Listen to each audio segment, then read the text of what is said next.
नमस्कार, मैं हूं आपके साथ हिमांशु दीक्षित। टाइम्स नाउ न भारत के मॉर्निंग बुलेटिन न्यूज उदय में आपका स्वागत है और इस बुलेटिन में हम आपको देश दुनिया की तमाम बड़ी खबरें दिखाएंगे। लेकिन सबसे पहले देखिए फटाफट अंदाज में देश दुनिया की बड़ी खबरें। प्रधानमंत्री नरेंद्र मोदी आज यूपी के बुंदेलखंड का दौरा करेंगे। पीएम मोदी बुंदेलखंड के झांसी और महोबा में जाएंगे। पीएम मोदी यहां राष्ट्र रक्षा पर्व में शामिल होने के साथ कई विकास परियोजनाओं का लोकार्पण करेंगे। पीएम मोदी राष्ट्र रक्षा पर्व के दौरान दुनिया का सबसे हल्का स्वदेशी अटैक हेलीकॉप्टर LCH वायुसेना को सौंपेंगे। इसके साथ ही सेना को ड्रोन और एडवांस इलेक्ट्रॉनिक वॉरफेयर सूट भी दिए जाएंगे। लखनऊ में आज डीजीपी कॉन्फ्रेंस का आयोजन होगा। गृह मंत्री अमित शाह कॉन्फ्रेंस का उद्घाटन करेंगे। 20 नवंबर को पीएम मोदी भी कॉन्फ्रेंस में शामिल होंगे। काउंटर टेररिज्म, साइबर क्राइम और नक्सलवाद जैसे कई मुद्दों पर कॉन्फ्रेंस में मंथन होगा। भारत चीन के बीच पूर्वी लद्दाख के तनाव वाले इलाकों में जल्द समाधान निकालने पर सहमति बन गई है। विदेश मंत्रालय ने कहा है कि दोनों पक्ष इस बात पर सहमत हुए हैं कि आगे जमीनी स्थिति सामान्य रहेगी और किसी भी अप्रिय घटना को अंजाम नहीं दिया जाएगा। इसके अलावा दोनों पक्षों में वरिष्ठ कमांडरों की बैठक के अगले दौर को जल्द से जल्द आयोजित करने पर भी सहमति बनी है। जम्मू कश्मीर के हैदरपोरा में हुई मुठभेड़ पर हुर्रियत ने आज बंद का आह्वान किया है। मामले में मजिस्ट्रियल जांच के आदेश दे दिए गए हैं। इस बंद को कई राजनीतिक दलों ने समर्थन दिया है। यूपी चुनाव को लेकर बीजेपी फुल एक्शन मोड में है। पार्टी यूपी में 4 विजय संकल्प यात्रा निकालने वाली है। गोरखपुर कानपुर की जिम्मेदारी बीजेपी अध्यक्ष जेपी नड्डा संभालेंगे, तो काशी अवध क्षेत्र के बूथ अध्यक्षों की कमान राजनाथ सिंह संभालेंगे। ब्रिज और पश्चिम क्षेत्र का प्रभार गृह मंत्री अमित शाह खुद देखेंगे। बीजेपी ने यूपी के अपने चुनाव प्रभारी और चुनाव सह प्रभारियों को चुनाव तक अपने प्रभार वाले क्षेत्रों में अस्थायी तौर पर निवास करने को कहा है। पार्टी ने कहा है कि प्रभार वाले क्षेत्रों में अस्थायी तौर पर फ्लैट या घर किराए पर लेकर 4 महीनों तक वहीं रहें, ताकि चुनावी रणनीति को धार दी जा सके। वृंदावन में आज बहुजन समाज पार्टी साधु संतों के साथ बैठक करेगी। बैठक में साधु संतों की समस्याओं और लोक कल्याण में उनकी भूमिका पर चर्चा की जाएगी। बैठक में पार्टी के महासचिव सतीश चंद्र मिश्रा शामिल होंगे। प्रियंका गांधी के निजी सचिव संदीप सिंह के खिलाफ लखनऊ में मारपीट का केस दर्ज किया गया है। संदीप सिंह, शिव पांडे और कांग्रेस का प्रशासन देखने वाले योगेश दीक्षित पर लोगों से शराब पीकर मारपीट करने और धमकी देने का आरोप है। आम आदमी पार्टी ने दावा किया है कि उसके नेताओं को करतारपुर जाने की मंजूरी नहीं दी गई। इसको लेकर सीएम अरविंद केजरीवाल ने ट्वीट किया है कि गुरु पर्व के दिन गुरु महाराज जी के दरबार में माथा टेकने से रोकना तो बहुत गलत है। ऐसी राजनीति देश और समाज के लिए अच्छी नहीं है। बिहार के झंझारपुर में जज के साथ थानेदार और दारोगा के मारपीट करने का मामला सामने आया है। जज पर थानेदार और दारोगा ने पिस्टल तक तान दी। जम्मू कश्मीर के कुपवाड़ा में पुलिस ने LOC क्रॉस करने की कोशिश कर रहे 3 नाबालिगों को पकड़ा है। पुलिस के मुताबिक ये तीनों पाकिस्तान अधिकृत कश्मीर में बैठे आतंकी कमांडर के संपर्क में थे। राजस्थान के बाड़मेर जिले में बायतू कस्बे का एक वीडियो इन दिनों सोशल मीडिया पर तेजी से शेयर किया जा रहा है। इस वीडियो में जेसीबी मशीन चालक महिला पर जेसीबी चढ़ाने की कोशिश कर रहा है और महिला जिस तरफ भागती है उसी तरफ जेसीबी भी उसका पीछा करते हुए नजर आ रही है। बांग्लादेशी नागरिकों को फर्जी दस्तावेज से विदेश भेजने वाले गैंग का अहम सदस्य गिरफ्तार किया गया है। कुछ दिनों पहले ATS ने एक प्रेस कॉन्फ्रेंस की थी, जिसमें बताया गया था कि कैसे बांग्लादेश के नागरिकों का फर्जी पासपोर्ट बनाकर विदेश भेजने के संबंध में 2 लोगों को बंगाल से गिरफ्तार किया गया है। उसी के संबंध में एक और गिरफ्तारी हुई है। बिहार में शराबबंदी पर टाइम्स नाउ नवभारत के स्टिंग ऑपरेशन के बाद शराब माफिया के खिलाफ पुलिस का एक्शन जारी है। पुलिस ने एक और मामले में कार्रवाई करते हुए रामनगर इलाके में शराब बनाने में इस्तेमाल होने वाला कई हजार लीटर स्प्रिट बरामद किया है। यूरोप के कई देशों में एक बार फिर कोरोना का संकट गहराने लगा है। यूरोप कोरोना की तीसरी लहर के कगार पर आ गया है। यूरोप के कई शहर एक बार फिर लॉकडाउन की कगार पर हैं। जर्मनी ने एक बार फिर अपने यहाँ कई बंदिशें लागू कर दी हैं। बेल्जियम में वर्क फ्रॉम होम को अनिवार्य कर दिया गया है। पाकिस्तान में TLP के आगे इमरान सरकार को झुकना पड़ा है। सरकार से गुप्त समझौते के बाद TLP मुखिया साद रिजवी को जेल से रिहा कर दिया गया है। साद रिजवी की रिहाई को लेकर कई दिनों से पाकिस्तान के अलग अलग शहरों में हिंसक प्रदर्शन हो रहे थे। पाकिस्तान के मंत्री ने एक बार फिर अपने ही मुल्क की हकीकत दुनिया के सामने रखी है। पाकिस्तान के सूचना मंत्री फवाद चौधरी ने कहा है कि पाकिस्तान को भारत और अमेरिका से खतरा नहीं है, बल्कि मुल्क के भीतर पनप रहे धार्मिक कट्टरवाद से खतरा है। संयुक्त अरब अमीरात के दुबई एयर शो में भारत के लड़ाकू विमानों ने अपने शौर्य का प्रदर्शन किया है। भारतीय वायुसेना की सूर्य किरण एरोबेटिक्स टीम ने पहली बार दुबई के आसमान में कई हवाई करतब भी दिखाए हैं। प्रधानमंत्री किसान सम्मान निधि योजना के नियमों को सरकार ने अब बदल दिया है। सरकार की ओर से अब इस योजना का लाभ उठाने के लिए अन्य डॉक्यूमेंट्स के साथ राशन कार्ड को भी अनिवार्य कर दिया गया है। भारतीय रिजर्व बैंक ने 2 बैंकों पर नियमों के उल्लंघन के लिए जुर्माना लगाया है। आरबीआई ने श्री कन्या नगरी सहकारी बैंक लिमिटेड और चंद्रपुर के ऊपर 10.5 लाख रुपए का जुर्माना लगाया है। ट्रू कॉलर ने फिर से एक अपडेट शुरू किया है कि जिसके तहत ट्रू कॉलर के सभी यूजर्स अपने स्मार्टफोन पर कॉल रिकॉर्डिंग की सुविधा को इनेबल कर सकते हैं। इसमें भुगतान करने वाले और न करने वाले दोनों यूजर्स शामिल हैं। आरबीआई की ओर से गठित वर्किंग ग्रुप ने सभी डेटा को भारत में स्थित सर्वर में ही स्टोर करने और डिजिटल लेंडर्स के लिए बेसलाइन टेक्नोलॉजी स्टैंडर्ड बनाने की सिफारिश की है। डिजिटल लोन कंपनियों को अब भारत में डेटा स्टोर करना होगा। सेंट्रल बैंक ऑफ इंडिया ने आयकर अधिकारी, आईटी सुरक्षा विश्लेषक, सुरक्षा अधिकारी, क्रेडिट अधिकारी, अर्थशास्त्री सहित स्पेशलिस्ट ऑफिसर के विभिन्न पदों पर भर्ती के लिए नोटिफिकेशन जारी किया है। इन पदों के लिए 23 नवंबर 2021 से ऑनलाइन मोड में आवेदन की प्रक्रिया शुरू होगी और 17 दिसंबर 2021 तक चलेगी। प्रधानमंत्री नरेंद्र मोदी आज यूपी के बुंदेलखंड को बड़ी सौगात देने वाले हैं। दोपहर 2 बजे खजुराहो एयरपोर्ट पहुंचने के बाद पीएम महोबा जाएंगे और वहां पर विकास परियोजनाओं का लोकार्पण करेंगे और इस दौरान 600 मेगावाट की गरोठा सोलर प्लांट का शिलान्यास भी पीएम मोदी करेंगे। सिंचाई और विकास की कई परियोजनाओं के जरिए क्षेत्र को सौगात भी देंगे और उसके बाद शाम को पीएम मोदी झांसी जाएंगे, जहां पर मोदी झांसी किले के प्रांगण से कई स्कीम राष्ट्र को समर्पित करेंगे। यहां पर झांसी की रानी महारानी लक्ष्मीबाई की प्रतिमा का अनावरण होगा। 100 नए सैनिक स्कूलों से संबंधित डॉक्यूमेंट्री और राष्ट्रीय स्तर पर एनसीसी ट्रेनिंग के सेंटर की लॉन्चिंग भी की जाएगी।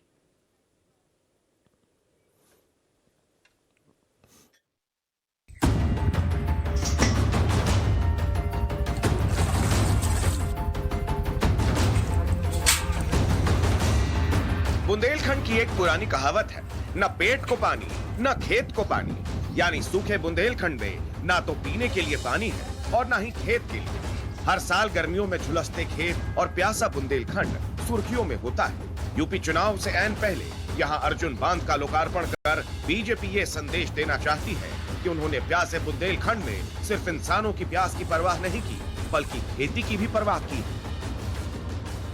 विकास के नाम पर बुंदेलखंड का वोट बैंक साधने के लिए प्रधानमंत्री मोदी पहले ही चित्रकूट जिले के बीहड़ इलाके में 239 ग्राम पंचायतों के 470 गांवों में 1500 करोड़ रुपए की लागत से पेयजल पाइपलाइन परियोजनाओं का शिलान्यास कर चुके हैं। बुंदेलखंड में पानी इतना बड़ा मुद्दा है कि इस पर हर चुनाव में सियासत होती आई है। साल 2016 में अखिलेश यादव की सरकार में विधानसभा चुनाव से ठीक पहले केंद्र सरकार ने पानी की एक ट्रेन बुंदेलखंड के लिए भेजी थी, लेकिन अखिलेश यादव ने उसे झांसी स्टेशन पर ही रुकवा दिया था। अखिलेश यादव ने इसे यह कहकर खारिज कर दिया था कि प्रदेश में लातूर जैसे संकट नहीं है जो वाटर ट्रेन की जरूरत पड़े। केंद्र सरकार ने दावा किया कि वो प्यासे महोबा की प्यास मिटाना चाहते हैं, जबकि सूबे की सपा सरकार सहयोग नहीं कर रही है। अब एक बार फिर से सूबे में विधानसभा चुनाव होने वाले हैं और उससे पहले पीएम मोदी बुंदेलखंड के खेतों को पानी देने के लिए अर्जुन बांध की सौगात दे रहे हैं। बीजेपी के बुंदेलखंड प्लान में एक्सप्रेसवे भी आता है। चित्रकूट जिले के भरतपुर क्षेत्र से शुरू होकर बांदा, महोबा, हमीरपुर, जालौन और रैया होकर इटावा के कुदरौली गांव के पास आगरा लखनऊ एक्सप्रेसवे से जुड़ेगा। इस 4 से 6 लेन वाले एक्सप्रेसवे की लंबाई 296 किलोमीटर है और इसकी लागत 14,716 करोड़ रुपए है। इसके अलावा डिफेंस कॉरिडोर के जरिए भी बीजेपी बुंदेलखंड के विकास के दावे कर रही है। अब जरा बुंदेलखंड के मौजूदा सियासी समीकरण को समझिए। 2017 विधानसभा चुनाव में बीजेपी ने यहां क्लीन स्वीप किया था। विधानसभा चुनाव में 1991 में बीजेपी को यहां सबसे ज्यादा 11 सीटें मिली थी। उसके बाद से बीजेपी कभी यहां पर दहाई के आंकड़े को भी नहीं छू पाई थी, लेकिन साल 2017 में विधानसभा चुनाव में पार्टी को बड़ी सफलता मिली और यहां 19 की 19 सीटों पर जीत दर्ज की।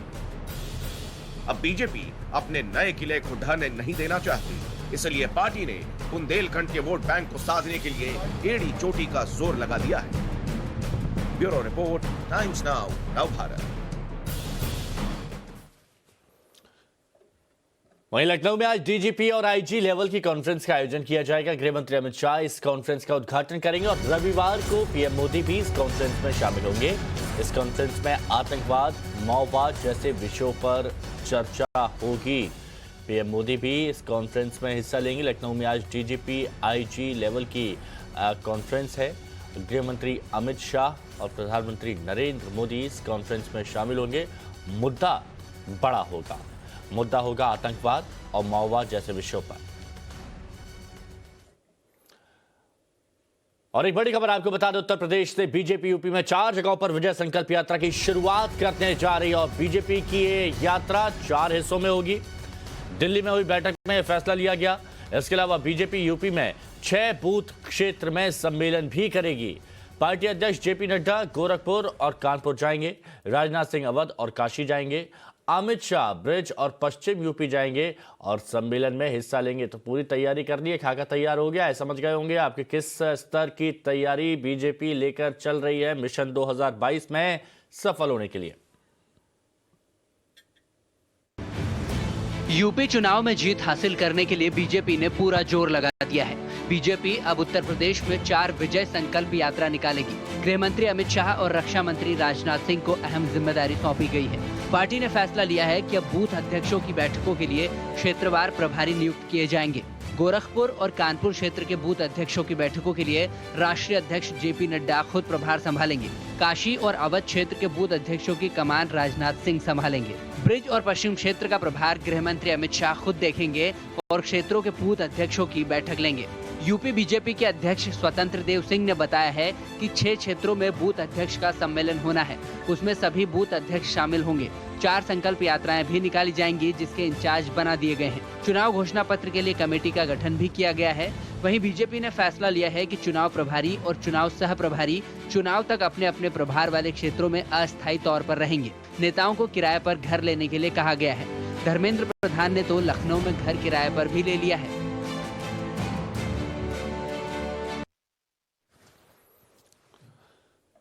और आइए आपको दिखाते हैं आपके राज्यों से कुछ बड़ी खबरें। यूपी में चुनावी मिशन पर जोर लगा रही कांग्रेस महासचिव प्रियंका गांधी के निजी सचिव संदीप सिंह अब संकट में पड़ते नजर आ रहे हैं। राजधानी लखनऊ के एक पुलिस थाने में संदीप सिंह और उनके साथियों पर मारपीट के आरोप में मामला दर्ज कराया गया है। इससे पहले प्रियंका के सोनभद्र दौरे के समय भी संदीप सिंह चर्चा में आ गए थे। वहां भी उनके खिलाफ एक शिकायत दर्ज कराई गई थी। दरअसल प्रदेश कांग्रेस मुख्यालय के पास रहने वाले एक पीड़ित ने आरोपियों पर मारपीट करने का आरोप लगाया है। वहां पर रहने वाली एक महिला ने बताया कि हमारे घर की खिड़की यूथ कांग्रेस के दफ्तर के प्रांगण में खुलती है। आए दिन संदीप सिंह, शिव पांडे और कांग्रेस का प्रशासन देखने वाले योगेश दीक्षित यहां पर शराब पीकर मारपीट करते हैं और धमकी देते हैं। महिला ने आरोप लगाया है कि विरोध करने पर संदीप सिंह ने अपने साथियों के साथ मिलकर मारपीट की है। हालांकि पुलिस ने केस दर्ज कर जाँच शुरू कर दी है। जम्मू कश्मीर में आतंकवाद पर कड़े प्रहार के बीच सेना के एनकाउंटर पर सवाल उठ रहे हैं। श्रीनगर के हैदरपोरा में हुई मुठभेड़ में 2 नागरिकों की मौत के बाद हुर्रियत ने आज बंद का आह्वान किया है। इस बंद को कई राजनीतिक दलों ने भी समर्थन दिया है। एनकाउंटर की फिलहाल मजिस्ट्रियल जांच की घोषणा हो चुकी है और श्रीनगर के additional district magistrate Khurshid Ahmad Shah इसकी जाँच करेंगे। एडीएम ने भी नोटिस जारी कर दिया है और इस मामले में जानकारी देने और अपने बयान दर्ज कराने के लिए कहा गया है। लेकिन हुर्रियत के नेताओं ने इस मुठभेड़ की न्यायिक जांच की मांग की है। तमाम चीजों के बीच घाटी में सुरक्षा बलों का ऑपरेशन ऑल आउट जारी है। आतंकी घटनाओं को रोकने के लिए सेना लगातार एक्शन मोड में है। कश्मीर के कुपवाड़ा में पुलिस ने एलओसी क्रॉस करने की कोशिश कर रहे 3 नाबालिगों को पकड़ा है। पुलिस के मुताबिक ये तीनों पाकिस्तान अधिकृत कश्मीर में बैठे आतंकी कमांडर के संपर्क में थे।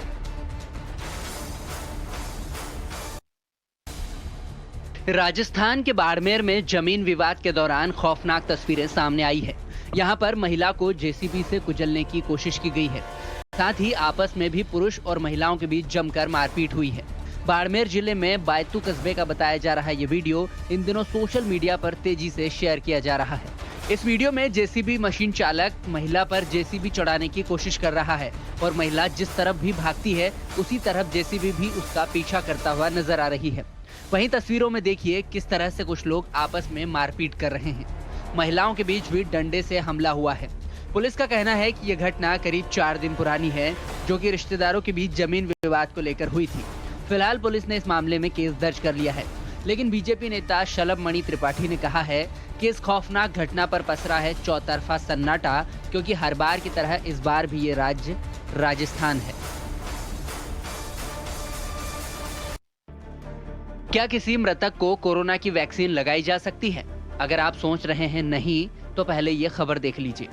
मध्य प्रदेश के बैतूल से एक हैरान कर देने वाला मामला सामने आया है, जहां पर मृतकों को कोरोना की वैक्सीन लगाई जा रही है।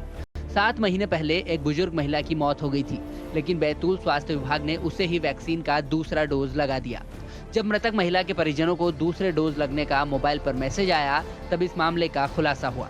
बैतूल के सदर इलाके के पटेल वार्ड में रहने वाली एक बुजुर्ग महिला की मौत कोरोना की दूसरी लहर में हो गई थी। उन्हें 3 अप्रैल को कोरोना वैक्सीन का पहला डोज लगाया गया था और 26 अप्रैल को बुजुर्ग महिला की तबीयत बिगड़ी, फिर उनकी कोरोना की जांच की गई और वो कोरोना पॉजिटिव निकली। हालात गंभीर होने पर उन्हें जिला अस्पताल में भर्ती किया गया, लेकिन 27 अप्रैल 2021 को महिला की मौत हो गई। 3 दिन पहले ही मृतक महिला के पोते के मोबाइल पर एक मैसेज आया कि उनकी दादी को कोरोना वैक्सीन का दूसरा डोज सफलतापूर्वक लगा दिया गया है। जब उन्हें इस मैसेज पर भरोसा नहीं हुआ तो कोविन ऐप पर उन्होंने चेक किया। वहां पर भी पता चला कि वैक्सीन का सर्टिफिकेट भी जनरेट हो चुका है। हालांकि लापरवाही के इस मामले में अब जिम्मेदार जांच के बाद कार्रवाई की बात कह रहे हैं। देश के दक्षिणी राज्यों में भारी बारिश ने जमकर कहर बरपाया। आंध्र प्रदेश और तमिलनाडु के कई जिलों में बाढ़ जैसे हालात पैदा हो गए। आंध्र प्रदेश के कई इलाके पानी में डूब चुके हैं।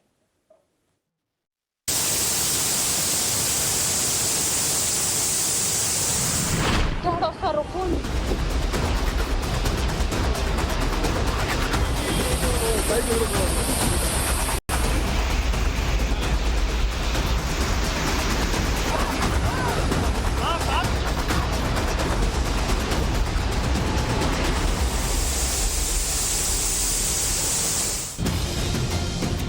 क्या कार, क्या ऑटो, क्या इंसान और क्या चट्टान। बिजली की रफ्तार से भी तेज दौड़ती बाढ़ की लहरों ने जब शहर में दस्तक दी तो सब कुछ बहा ले जाने पर आमादा हो गई। पानी का शोर और लहरों का जोर शरीर में सिहरन पैदा करने लगा। लहरों की रफ्तार इतनी तेज थी कि जो भी इनके रास्ते में आया बहता चला गया।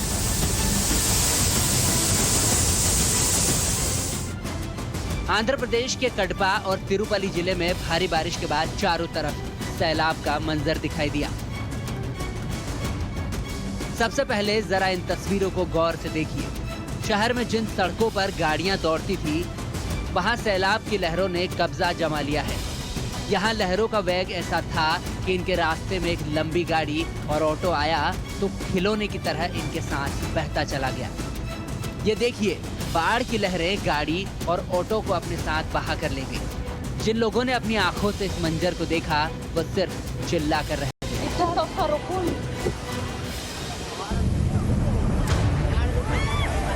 अब जरा बाढ़ के कहर की एक और तस्वीर देखिए। सड़कों पर कई फीट पानी के बीच कुछ जिंदगियां अटक कर रह गई। इसके बाद रस्सी के जरिए इन लोगों के रेस्क्यू की कोशिश हुई। रस्सी के दम पर एक एक कर इन लोगों को सुरक्षित जगहों पर पहुंचाया गया। यहाँ भी पानी का वेग ऐसा था कि लोगों के पैर उखड़ रहे थे। किसी तरह जान जोखिम में डालकर इन लोगों को बाहर निकाला गया। ये तस्वीरें तिरुमला के विश्व प्रसिद्ध भगवान श्री वेंकटेश्वर स्वामी के मंदिर की है। मंदिर के प्रांगण से लेकर मंदिर के चारों तरफ सिर्फ पानी ही पानी नजर आता है। चट्टानों से घिरे मंदिर के चारों तरफ लहरों का रौद्र रूप रोंगटे खड़े कर देने वाला है। पूरा मंदिर चारों तरफ से बाढ़ के पानी से घिर चुका है। चट्टानों से लहरों के साथ मलबा भी नीचे गिर रहा है।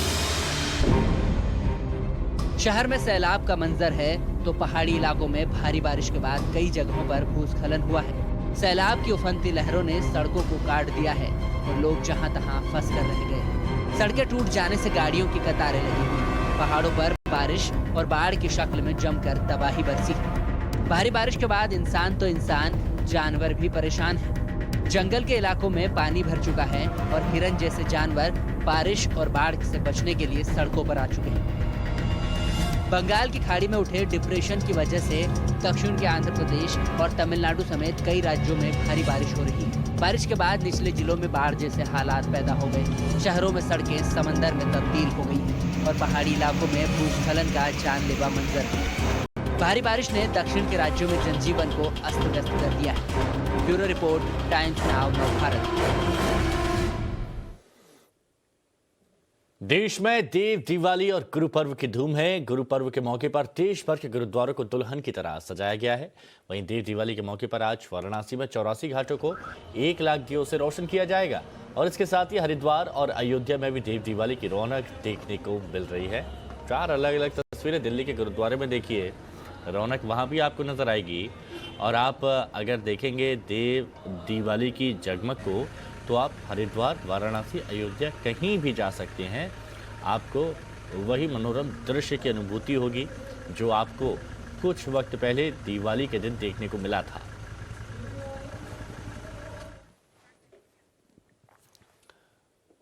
यहां पर रुकेंगे एक छोटे से ब्रेक के लिए, जल्द लौटेंगे।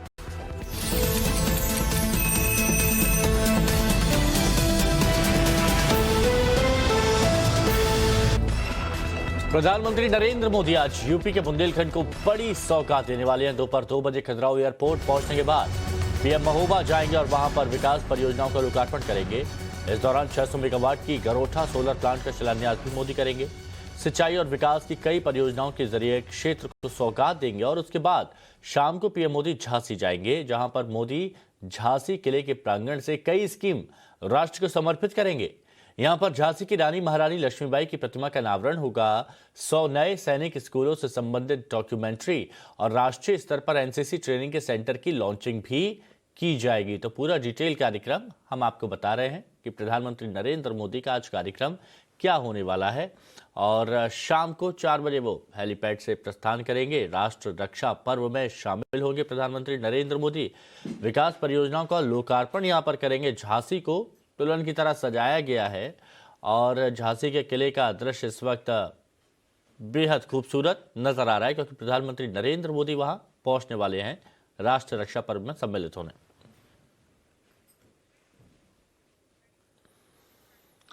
तो पीएम मोदी के दौरे पर आज भारतीय सेना को अपडेटेड BMP-2 टैंक मिलने वाले और इन टैंकों की खासियत क्या है, कैसे दुश्मनों का सफाया करता है। झांसी से टाइम्स नाउ भारत संवाददाता रविकांत के लिए एक्सक्लूसिव रिपोर्ट देखिए। इस वक्त हम BMP-2 पर हैं और भारतीय सेना झांसी में अपने शौर्य का प्रदर्शन कर रही है। BMP-2 किस तरीके से दुश्मन के लिए काल बनकर उतरता है और किस तरीके से भारतीय सेना की ये मदद करता है, ये जानने का हम प्रयास कर रहे हैं। और इसके अंदर आप देख सकते हैं जो चालक होता है वो इसके अंदर बैठता है और जिस वक्त एयर अटैक होता है सरफेस टू एयर पर, यहाँ पर इससे मिसाइल से ये जो आप देख सकते हैं गन, इससे हमला किया जा सकता है। और इसकी क्या खासियत है ये जानने का प्रयास करते हैं। सर ये बताइए, ये इस BMP-2 का इस्तेमाल आप लोग कब करते हैं और इसकी क्या खासियत, थोड़ा आप ऊपर आ जाइए। सर ये हम BMP-2 इसको इसलिए यूज़ करते हैं जब हमारा एयर अटैक जब होता है, हमारे दुश्मन को हमारे ऊपर जब एयर अटैक वगैरह करता है उस टाइम हमने एयर अटैक को रुकने के लिए तो हमारे ये 90 डिग्री में फायर कर सकते हैं। गन से फायर करते हैं। गन से फायर करते हैं। डिस्टेंस कितनी होती है? सर 3 किलोमीटर है। 3 किलोमीटर। 3 किलोमीटर 3000 मीटर हम बोलते हैं, हम 3 किलोमीटर मतलब यूज़ करते हैं। तो एयर डिफेंस में आप लोग इस्तेमाल करते हैं इसको। अगर कोई दुश्मन देश का हवाई जहाज अटैक करता है हमारे एयरफील्ड पे तो आप नीचे से एयर में अटैक एयर में अटैक करते हैं। इसके अलावा और क्या खासियत है, किस चीज़ में इस्तेमाल होता है? सर इसको हमने जब राजस्थान के इलाके में हमारा जो ना क्रू को लेके मैन पावर को लेके जाना पड़ता है, आगे जो फॉरवर्ड एरिया में जाके छोड़ना पड़ता है उसको हम इसके अंदर 10 क्रू आ जाता है। क्रू को छोड़ने के लिए हमने इसको इस्तेमाल करते हैं। तो चलिए ये BMP-2 है और मरुस्थल के इलाके में नहीं यानी रेगिस्तान के इलाके में जब ट्रूप्स का मूवमेंट होता है तो इसके अंदर 10 लोग एक बार जो ट्रूप्स हैं उनको बिठाया जा सकता है और उनको ड्रॉप किया जाता है। और दूसरी सबसे बड़ी खासियत BMP की ये है कि अगर दुश्मन देश हमारे एयरफील्ड पर अटैक करता है तो उनके फाइटर जेट को अटैक करने के लिए इसका इस्तेमाल किया जाता है, यानी सरफेस टू एयर पे अटैक किया जा सकता है और दुश्मन देश के जो फाइटर जेट हैं उनको नष्ट करने में ये BMP-2 काम में आता है। तो इस तरीके से ये भारतीय सेना के लिए बेहद महत्वपूर्ण है और इसका इस्तेमाल राजस्थान में और फॉरवर्ड एरिया में किया जाता है। इस वक्त हम झांसी में हैं और झांसी का ये जो पूरा एरिया है डिफेंस का, इसमें भारतीय सेना जो है अपने शौर्य का प्रदर्शन कर रही है और ये दिखा रही है कि किस तरीके से दुश्मन चाहे जितना भी प्रयास कर ले, हमारे सेना के जवान जो इसके अंदर कठिन परिस्थितियों में काम करते हैं, हर वक्त सीमा की हिफाजत के लिए अपने आप को तैयार रखते हैं। वीडियो जर्नलिस्ट मनोज के साथ रविकांत राय, टाइम्स नाउ नवभारत, झांसी। और अब आपको भारतीय सेना की अजय ताकत के बारे में बताते हैं। ये अजय शक्ति है T-72 टैंक। आज T-72 टैंक भारतीय सेना को सौंपेंगे प्रधानमंत्री नरेंद्र मोदी। 5 किलोमीटर तक ये अपने दुश्मनों पर निशाना साध सकता है और खासियतों से लैस है ये टैंक। क्या खासियत है इसकी, ये रिपोर्ट देखिए, समझेंगे। अत्याधुनिक टैंक में से एक है T-72 टैंक और इस वक्त हम झांसी में T-72 टैंक के ऊपर मौजूद हैं। कहा यह जाता है कि जब आमने सामने की लड़ाई होती है तो जिसकी टैंक रेजिमेंट जितनी ही मजबूत होती है उतनी ही वो सेना डोमिनेट करती है। T-72 टैंक की खासियत क्या है, ये हम जानने का प्रयास करते हैं। सर, इसकी खासियत बताइए और ये जो आगे इक्विपमेंट लगे हैं इनका क्या काम होता है? सर, ये इसका नाम है T-72 टैंक है। पहले क्या हमारा पास वो T-52 टैंक था, अभी ये नया सिस्टम आ गया। इसका स्पीड भी ज़्यादा है और काम करने का तरीका लगे। इसका रेंज भी 5 किलोमीटर है और ये KM-T-5 को रख के हमने जो माइंड जमीन के अंदर माइंड से उसको ब्लास्ट करके VSL बना के आगे पीछे जो खड़ा है आर्मी ट्रूप्स, वो जल्दी से जल्दी पार जाके अपना असल्ट लाइन बन के लड़ाई जारी रखने के लिए। तो चलिए, ये T-72 टैंक की खासियत है। 5 किलोमीटर की इसकी रेंज होती है, वहाँ तक ये दुश्मन के ऊपर अटैक कर सकता है। और आगे का जो आप सिस्टम देख रहे हैं, अगर दुश्मन देश ने मरुस्थल में लैंडमाइन बिछाई है तो पीछे जो हमारे टैंक आ रहे हैं उनको किसी भी प्रकार का कोई नुकसान ना हो, तो रेकी के लिए ये टैंक सबसे पहले जाता है और जो लैंडमाइन होती है उसको ये डिस्ट्रॉय कर देता है। यानी पीछे जो ट्रूप्स आ रही है उसको कोई खतरा नहीं होता है, रास्ता पूरा क्लियर होता है। उसके बाद जो हमारी सेना है वो आगे मूव करती है।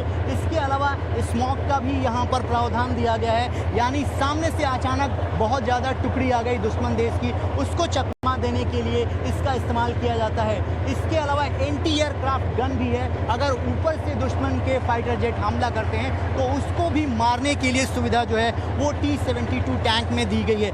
ये बताइए सर, इसके अंदर कितने लोग आप लोग बैठते हैं और कैसे ऑपरेट करते हैं? आपको अंदर से सब दिखाई देता है? सर, ये ड्राइवर कंपार्टमेंट है, इस तरफ गनर का, ये इधर कमांडर का। सर, ये जब भी मेरा कमांडर बल देगा, जैसे सामने माइंड बिल जो किसी का भी टैंक कैजुअल्ट हो गया तुरंत हमको पता चलेगा। उसी टाइम पर ये माइंड ट्रेवल को डाउन करके हमने कपोला अंदर बंद करेगा। इसका अलाइनमेंट का ये इसको रखे हुए हमने VSL बना के आगे माइंड बिल को क्लियर करते हैं। सर, चलिए, पूरी छोटी टुकड़ी अंदर होती है, कमांडर होता है, जो चालक होता है उसको सामने सब कुछ दिखाई देता है, अंदर से फायर किया जा सकता है और इस तरीके से पाकिस्तान के बॉर्डर पर इसकी जो भूमिका होती है वहाँ पर सबसे अहम हो जाती है और भारत की ताकत में ये इजाफा करने वाला T-72 टैंक आज भारतीय सेना का सबसे महत्वपूर्ण हिस्सा बना हुआ है। वीडियो जर्नलिस्ट मनोज के साथ रविकांत राय, टाइम्स नाउ भारत, झांसी। बिहार के मधुबनी जिले में एक जज से मारपीट का मामला सामने आया। आरोप है कि SHO गोपाल प्रसाद और SI अभिमन्यु कुमार ने पहले जज के साथ मारपीट की और बहस जैसे ही बढ़ी उन्होंने जज अविनाश कुमार के ऊपर पिस्टल तान दी। बिहार में इस मामले में अब तूल पकड़ लिया है, मामले की अब जांच की जा रही है। कोर्ट परिसर में हंगामा और जज के कमरे के बाहर ताक झांक करती ये लोगों की भीड़, ये तस्वीरें बिहार के मधुबनी जिले के झंझारपुर व्यवहार न्यायालय की हैं। यहाँ उस वक्त हंगामा मच गया जब 2 पुलिसकर्मियों ने ही जज अविनाश कुमार को बुरी तरह पीट दिया और फिर उन पर पिस्टल तान दी। यहाँ के भी जो पुलिस सब थे वो भी उनके साथ मिलकर और अधिवक्ता सब जो भीतर जा रहा था उनको बचाने के लिए उसके साथ भी मारपीट कर, हाँ, और अधिवक्ता सब भी हमारे घायल हुए। दोनों पुलिसकर्मियों पर अपर जिला एवं सत्र न्यायाधीश अविनाश कुमार पर हमला करने और उन्हें गंदी और भद्दी गालियां देने का आरोप लगा है। दोनों आरोपियों को एडीजे पर हमला करने के आरोप में जेल भेज दिया गया है। जानकारी के मुताबिक एडीजे अविनाश कुमार पर यह हमला एसएचओ गोपाल प्रसाद और एसआई अभिमन्यु कुमार के बीच बहस के दौरान किया गया है। मांग करते हैं कि इस एसपी को इस मामले का मुद्दा बनाया जाए। इस दोनों थाना प्रभारी और उसके साथ जो अभिमन्यु कुमार है उसके सहित इस एसपी की गिरफ्तारी हो। पूरे बिहार के न्यायिक व्यवस्था को मजबूत सुरक्षा व्यवस्था मिले और जब तक ऐसा नहीं होगा तो झंझारपुर सहित हम लोग प्रयास करेंगे कि पूरे बिहार के न्यायिक कार्य को हम लोग बंद करेंगे। ऐसा क्यों हुआ, अब इसके पीछे की वजह भी आपको बताते हैं। दरअसल एडीजे अविनाश कुमार जजमेंट को लेकर काफी सुर्खियों में रहते हैं। उन्होंने एक मामले में आरोपी पर ठीक से धाराएं नहीं लगाने की वजह से एसपी और डीएसपी पर भी टिप्पणी की थी और कहा था कि उन्हें कानून की जानकारी ही नहीं है। जज अविनाश कुमार जिले के एसपी पर भी अपने जजमेंट के दौरान कई बार टिप्पणी कर चुके हैं, जिस मामले में दोनों आरोपी पुलिसकर्मियों को कोर्ट में पेश होना था। उसी की सुनवाई के दौरान दोनों ने गुस्से में आकर जज पर हमला कर दिया। इस हमले के बाद भी एडीजे अविनाश कुमार सुरक्षित हैं, लेकिन खुद पर हुए हमले को लेकर काफी डरे हुए हैं। अब इस मामले में पटना हाईकोर्ट ने भी संज्ञान लिया है और इस मामले की 29 तारीख को हाईकोर्ट में भी सुनवाई होगी। लखनऊ में कांग्रेस महासचिव प्रियंका गांधी वाड्रा के निजी सचिव संदीप सिंह और उनके 2 साथियों के खिलाफ लखनऊ में एफआईआर दर्ज कराई गई है। तीनों पर मारपीट और धमकी देने का आरोप है।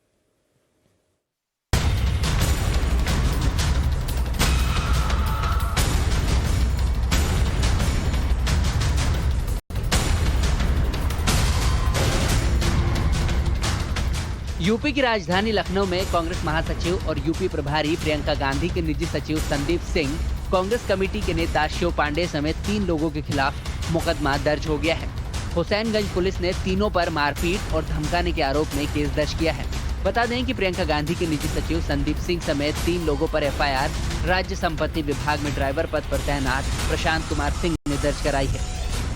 रात में एक्चुअली मेरे हस्बैंड हमेशा लेट नाइट आते हैं मंत्री जी के साथ गाड़ी चला के, कभी 12 बजे आना, कभी 1 बजे, तो हम जगते रहते हैं। मोस्टली हम जगते रहते हैं। तो कल 12:15 बजा, तो जैसे मेरे कुछ पीछे लग रहा था कि कुछ हो रहा है, लेकिन डर की वजह से, क्योंकि कोई फैमिली में मतलब इतनी लाइन में केवल अकेले हम ही सोते हैं, बच्चे लेकर अपने 2, और बाकी मम्मी पापा बाहर सोते हैं।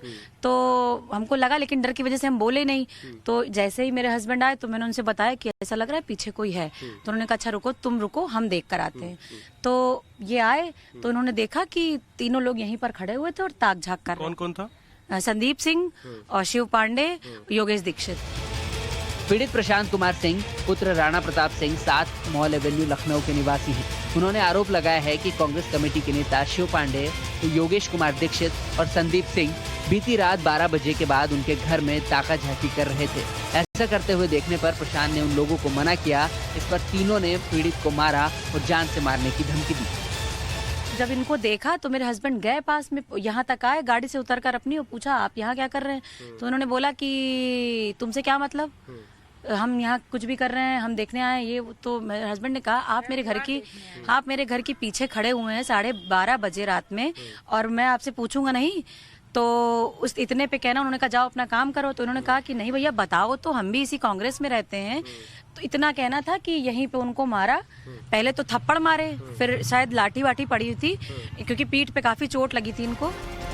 कांग्रेस का प्रदेश मुख्यालय लखनऊ के हुसैनगंज थाना क्षेत्र के मॉल एवेन्यू में है। एफआईआर के तहत प्रशांत का घर 7 मॉल एवेन्यू इलाके में है। यह घर कांग्रेस प्रदेश मुख्यालय के काफी करीब है, जहां अक्सर कांग्रेस कार्यकर्ताओं का जमावड़ा रहता है। पुलिस के मुताबिक प्रशांत की तहरीर पर हुसैनगंज थाने में आईपीसी की धारा 323 और 506 की धाराओं में एफआईआर दर्ज कर ली गई है। लखनऊ से आदर्श सिंह, टाइम्स नाउ, नवभारत। शरद पवार का अनिल देशमुख के लिए दर्द छलक उठा। शरद पवार अनिल देशमुख के बचाव में उतरे और निशाने पर केंद्र सरकार को लिया। उन्होंने कहा कि केंद्र सरकार एजेंसियों का गलत इस्तेमाल कर रही है। अनिल देशमुख जैसे लोग जेल में हैं। केंद्र सरकार को अनिल देशमुख के जेल में बिताए हर घंटे की कीमत चुकानी पड़ेगी।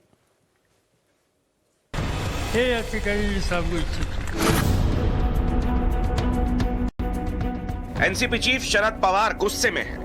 वजह है महाराष्ट्र के पूर्व गृह मंत्री अनिल देशमुख और निशाना है बीजेपी की केंद्र सरकार। अनिल देशमुख जेल में है और शरद पवार मानते हैं कि अनिल देशमुख का जेल में होना केंद्र सरकार की शक्तियों का दुरुपयोग है। और आज तो सुप्रीम कोर्ट ने भी अनिल देशमुख को तगड़ा झटका दे दिया है। सुप्रीम कोर्ट ने अनिल देशमुख की याचिका पर सुनवाई से इनकार कर दिया है। देशमुख ने याचिका दी थी कि कोर्ट सीबीआई को प्रारंभिक जांच रिपोर्ट कोर्ट के सामने पेश करने का निर्देश दे, जिस पर सुप्रीम कोर्ट ने कहा है कि वो अपनी ये मांग निचली अदालत में रख सकते हैं। कोर्ट का इनकार, ईडी और सीबीआई की कार्रवाई, इन सब की वजह से शरद पवार आक्रामक हो गए। उन्होंने साफ शब्दों में बीजेपी को चेतावनी दे दी। अनिल देशमुखला तुम्ही आज तक प्रत्येक दिवसाची, त्या दिवसातल्या प्रत्येक तासाची ही किंमत ही आज ना उद्या वसूल झाल्याशिवाय राहणार, हे या ठिकाणी मी सांगू इच्छितो। नागपुर की एक रैली में शरद पवार ने केंद्र सरकार से अनिल देशमुख के हर घंटे की कीमत वसूल करने की धमकी दी। बीजेपी कहां चुप बैठने वाली थी? शरद पवार को बीजेपी ने उनकी चेतावनी का जवाब दिया। हम किसी से डरते नहीं, हम किसी को टोकते नहीं, किसी ने टोका तो छोड़ते भी नहीं। शरद पवार ने केंद्र को चेतावनी तो दी, लेकिन यह भी स्वीकार किया कि मुंबई के पूर्व पुलिस कमिश्नर परमवीर सिंह उनके पास अनिल देशमुख की शिकायत करने आए थे। पवार ने यह भी बताया कि अनिल देशमुख ने परमवीर सिंह के आरोपों को खारिज किया था। शिवसेना नेता संजय राउत ने शरद पवार के बयान का समर्थन किया है। पवार साहब ने जो कहा है उसको मैं एंडोर्स करता हूँ। एक देश के सबसे बड़े और अनुभवी नेता है। क्या गलत क्या सही उस बारे में देश में सबसे ज़्यादा जानने वाले पवार साहब हैं। पवार साहब कभी भी गलत बात नहीं करते, ये किसी को चैलेंज नहीं होता है। अगर कोई सच बात है, अन्याय के खिलाफ बात उठाना, ये किसी प्रधानमंत्री के ऊपर चैलेंज नहीं, लेकिन सच अगर पवार साहब ने कहा है, सत्य कहा है, तो लोग ये बात अब धीरे धीरे उसके बारे में सोचेंगे और बोलेंगे। एनसीपी चीफ शरद पवार और शिवसेना के राज्यसभा सांसद संजय राउत अनिल देशमुख के बचाव में उतरे। कह रहे हैं कि केंद्र सरकार के इशारों पर अनिल देशमुख पर कार्रवाई की जा रही है। तो हम आपको याद दिला दें कि 17 सितंबर को ईडी यानी प्रवर्तन निदेशालय ने 77 पन्नों की एक चार्जशीट फाइल की थी। ईडी ने अपनी 77 पन्नों की चार्जशीट में 14 लोगों को आरोपी बनाया। सचिन वजे का नाम मुख्य आरोपी के तौर पर शामिल किया गया। 77 पेज की इस चार्जशीट में तकरीबन हर पैराग्राफ में अनिल देशमुख का नाम दर्ज है। करीब करीब हर आरोपी ने अपने स्टेटमेंट में अनिल देशमुख का नाम लिया है। एंटीलिया कांड और वसूली गेट मामले में गिरफ्तार सचिन वजे ने पूछताछ में खुलासा किया है कि साल 2020 में मुंबई में हुए 10 डीसीपीज के ट्रांसफर को रुकवाने के लिए 2 मंत्रियों ने 40 करोड़ रुपए की मांग की थी। ईडी की पूछताछ में सचिन वजे ने बताया कि ट्रांसफर का order Mumbai police commissioner Paramvir Singh ने दिया था, जिससे अनिल देशमुख और अनिल परब खुश नहीं थे। वजे के मुताबिक पैसों का लेन देन हुआ और दूसरा ट्रांसफर ऑर्डर जारी किया गया। ईडी ने चार्जशीट में सचिन वजे के हवाले से जिक्र किया है कि उन 10 पुलिस अधिकारियों से 40 करोड़ रुपए लिए गए थे, जो अनिल देशमुख और अनिल परब के बीच आधे आधे बंट गए। तो शरद पवार साहब गुस्से को जरा कम कीजिए और तथ्यों पर गौर कीजिए। राष्ट्रवादी के नेता शरद पवार जी जांच पर तथा न्यायपालिका पर विश्वास जताते, पर खैर वे आरोप प्रत्यारोप और कटाक्ष की राजनीति में उलझ रहे हैं। महाराष्ट्र सरकार करके स्वयं जवाब देती कि उनके डीजी कहां है, जब महाराष्ट्र की सरकार अपने एक डीजी जैसे ओहदे के अफसर पर ध्यान नहीं रख सकती, वे कहां है ये नहीं बता सकती, तो क्या इस सरकार के हाथ में महाराष्ट्र की 12 करोड़ जनता सुरक्षित है? ईडी ने सचिन वजे के हवाले से कुछ और तथ्यों का खुलासा किया था। आरोप ये था कि मुंबई के बार और रेस्टोरेंट से 100 करोड़ की वसूली के लिए अनिल देशमुख ने ही कहा था।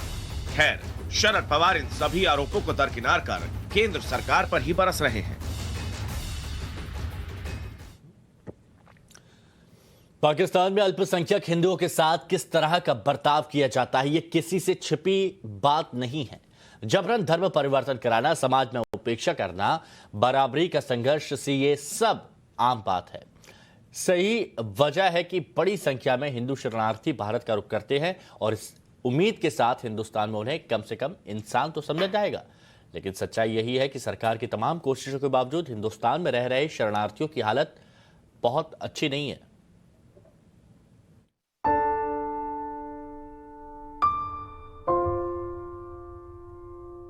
वहाँ का माहौल बहुत खराब है। माहौल तो शुरू से ही पाकिस्तान का मैनेजमेंट इसके लिए जो है वो खराब ही है। ये चेहरे वो हैं जो अपनी मिट्टी से सिर्फ मजहब के नाम पर शोषण का शिकार हुए, और अब विडंबना देखिए, जिस हिंदुस्तान में इंसाफ की आस खींच लाई थी वहाँ भी मजबूर ही है। अब भी इस पल का इंतजार है कागजों पर मुहर लगे और वो हिंदुस्तानी कहे जाएं, शरणार्थी कहलाने के दुख से छुटकारा मिल सके। गुजरात में 7,000 से ज्यादा पाकिस्तान से आए हिंदू शरणार्थी नागरिकता पाने की बाट जोह रहे हैं। अहमदाबाद के पास ही 3,000 हिंदू शरणार्थियों ने ठिकाना बनाया हुआ है।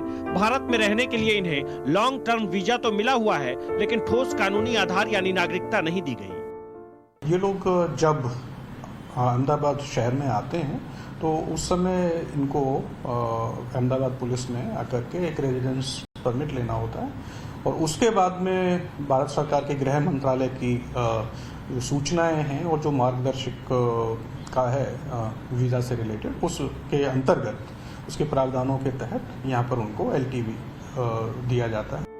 लेकिन दिन महीनों में बदले, महीने साल में, इंतजार खत्म नहीं होता। नागरिकता संशोधन अधिनियम इन मजबूर लोगों के लिए एक आस बनकर आई। उम्मीद थी कानूनी हक मिलेगा, लेकिन हालात नहीं बदल सके तो पाकिस्तान से आए हिंदू शरणार्थियों ने PM और गृह मंत्री से गुहार लगाई। प्रधानमंत्री सर मोदी से और अमित शाह से हम रिक्वेस्ट करना चाहते हैं कि CAA का ये कानून जल्दी लागू करे। ये लॉन्ग टर्म वीज़ा से भी हमें छुटकारा हो। हम यहाँ पे रहना चाहते हैं, यहीं पे सब कुछ करना चाहते हैं। वहाँ हमें बहुत दिक्कतें होती थी। चाहते ये है कि जल्दी जल्दी CAA का कानून लागू हो जाए, क्योंकि हमें बहुत सारी दिक्कतों का सामना करना पड़ता है। हमें नेशनलिटी नहीं मिली है तो हर साल हमें जाना पड़ता है, फिर उस पर पैसे वगैरह भी खर्च होते हैं। इसीलिए हम चाहते हैं कि जल्दी जल्दी CAA का कानून लागू हो जाए। 1950 में दिल्ली में नेहरू लियाकत समझौते की बुनियाद रखी गई।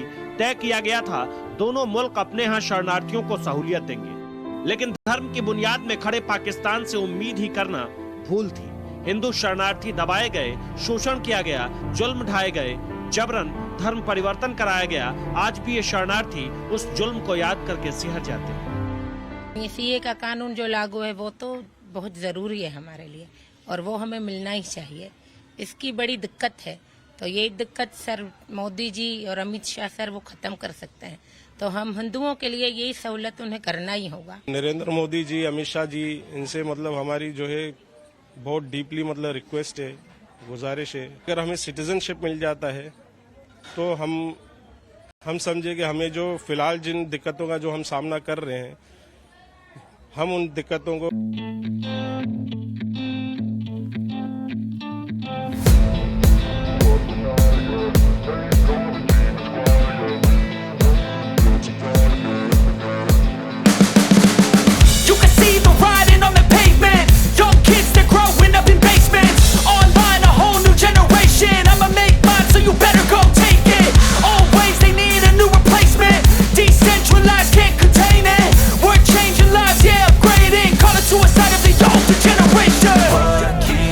But now, yeah, make all the demons quiet, yeah. We were built to thrive, yeah. I think that we've all had enough. What keeps you up at night, yeah. Make all the demons quiet, yeah. We were built to thrive, yeah.